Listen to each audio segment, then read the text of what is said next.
Stuffed paratha பண்ண போறோம். இந்த மிக்சிங் பவுல்ல 2 கப் கோதுமை மாவு, இந்த மாவுக்கு தேவையான அளவு உப்பு, இதுல 1 டீஸ்பூன் எண்ணெய் சேர்த்து நல்லா ஒரு தடவை மிக்ஸ் பண்ணி விட்டுட்டு கொஞ்சம் கொஞ்சமா தண்ணி சேர்த்து சப்பாத்தி மாவு பதத்துக்கு பிசைஞ்சுக்கலாம். சப்பாத்தி மாவு பதத்துக்கு பிசைஞ்சாச்சு, நல்லா சாஃப்டா இருக்கு.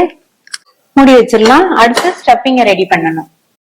இந்த பேன்ல 2 டேபிள் ஸ்பூன் எண்ணெய் சூடானதும் இதுல 1/4 டீஸ்பூன் சீரகமும் 1/4 டீஸ்பூன் சோம்பும் சேர்த்து ரெண்டுமே பொரிஞ்சதும் 1/4 கப் அளவுக்கு பொடியா கட் பண்ண வெங்காயம், பொடியா கட் பண்ண 2 பச்சை மிளகாய், இது கூட பொடியா கட் பண்ண கருவேப்பிலை இலைகள் கொஞ்சம் சேர்த்துட்டு மிதமான தீயில வச்சு இந்த வெங்காயம் கண்ணாடி பதம் வர வரையும் வதங்கட்டும்.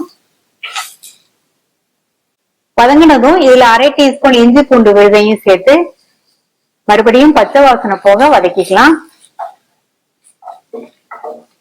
அடுத்து ஸ்டவோட தீய நல்லா குறைச்சிட்டு 1/4 டீஸ்பூன் மஞ்சள் தூள், 1/2 டீஸ்பூன் தனி மிளகாத்தூள், 1/4 டீஸ்பூன் கரம் மசாலா தூள், உங்களுக்கு பிடிக்கும்னா நீங்க 1/2 டீஸ்பூன் கூட கரம் மசாலா தூள் சேர்த்துக்கங்க.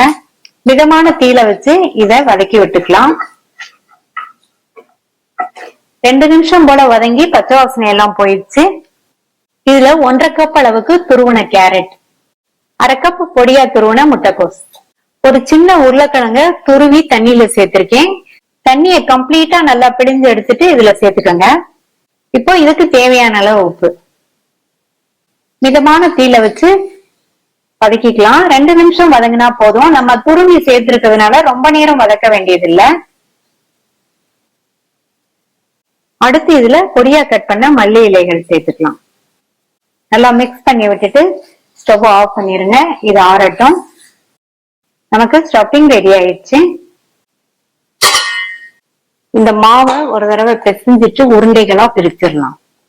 நம்ம சப்பாத்திக்கு எடுக்கிறத விட கொஞ்சம் சின்ன சைஸ்க்கு உருட்டி வச்சுக்கோங்க.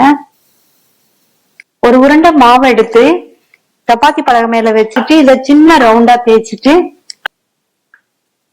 ரெடி பண்ண ஸ்டஃபிங் எடுத்து இதுல நடுவுல வச்சுட்டு இதை இந்த மாதிரி க்ளோஸ் பண்ணிருங்க.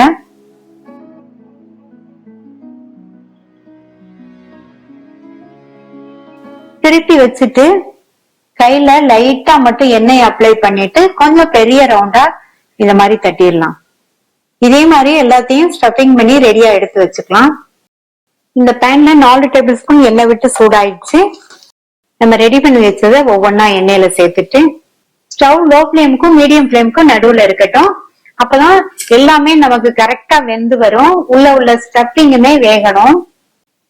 இப்ப ஒவ்வொன்னா திருப்பி போட்டுட்டு அந்த சைடும் வேகட்டும்.